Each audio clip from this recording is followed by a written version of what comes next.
Hey, it's Adam again, Theros Media. I'm back surfing the SERPs, doing a little competitive research, and came across TwinCitiesAirConditioner.com. So on their ads, you don't want to really click on it, but you can see what they're advertising on the or where they're going at the very bottom.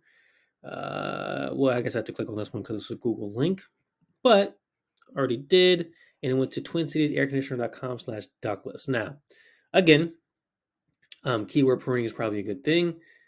This is their ductless page, which makes sense for their advertising, so that's okay. I like the button-free price quote here. I would make this a landing page instead of a website page. It's a little simpler. If they don't, of course, a little more work for including landing pages on there. But, a little more work usually leads to a lot more results.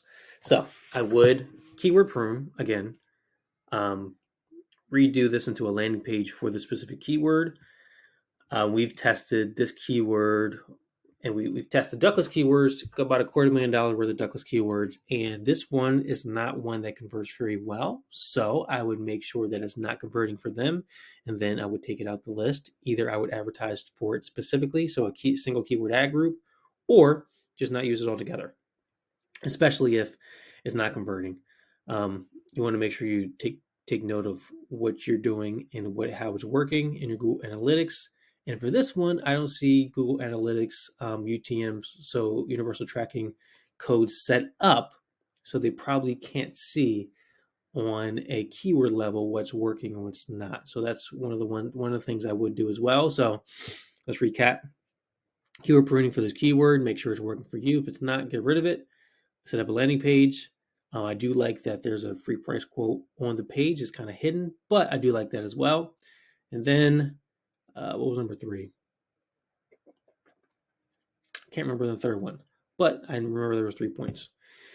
So, this one I don't think is an actual company. I think this is a lead aggregator, so something in their area collecting leads and then selling those to contractors.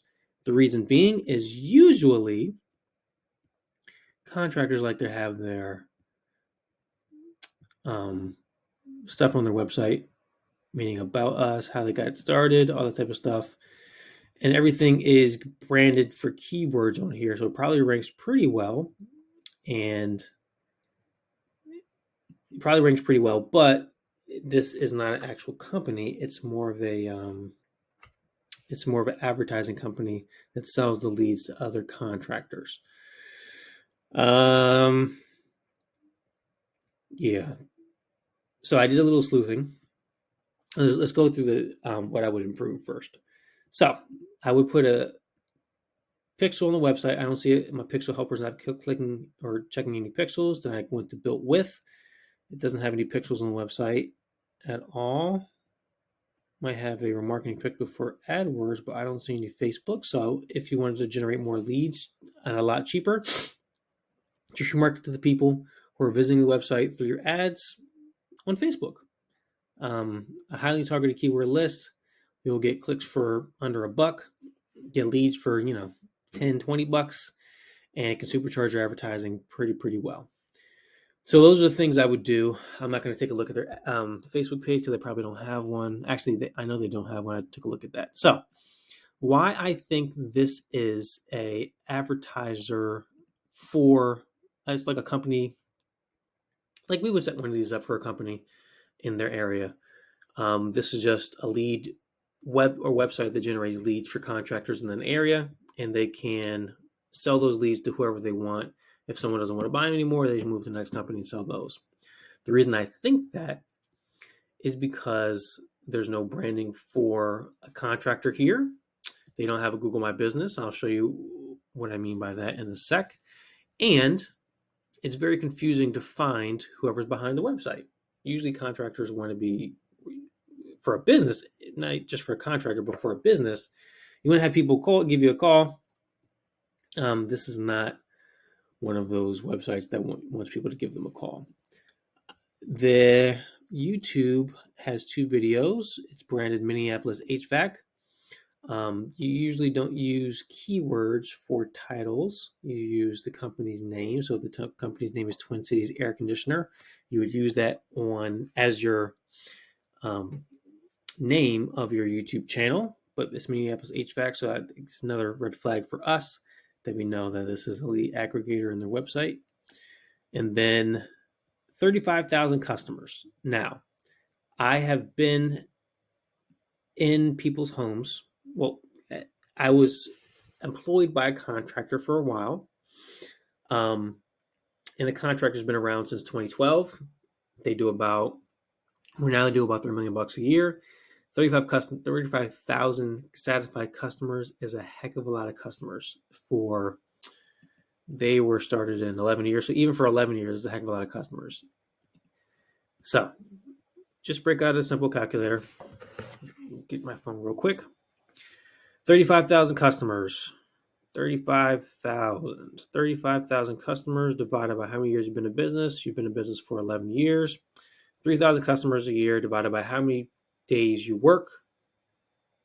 We work about 250 days a day or days a year.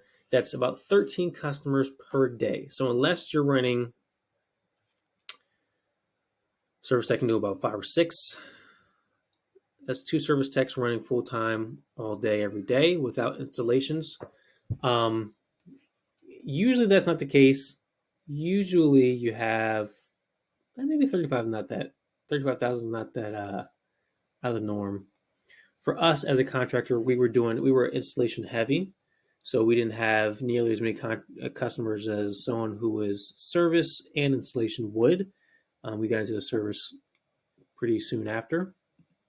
But I can't find a website for Twin Cities air conditioning.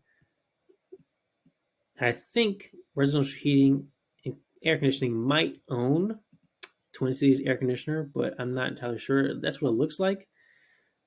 But I can't be too sure. I can do a little more sleuthing to see what that would look like.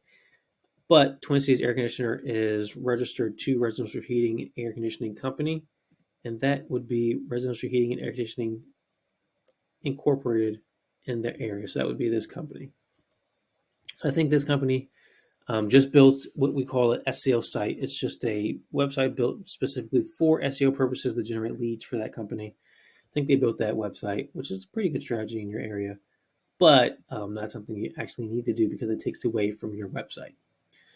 So with a little more sleuthing, we could figure out who the company is, but don't want to get into it. This was really an ad breakdown. So the couple things I would do: specific landing page, keyword pruning, remarketing.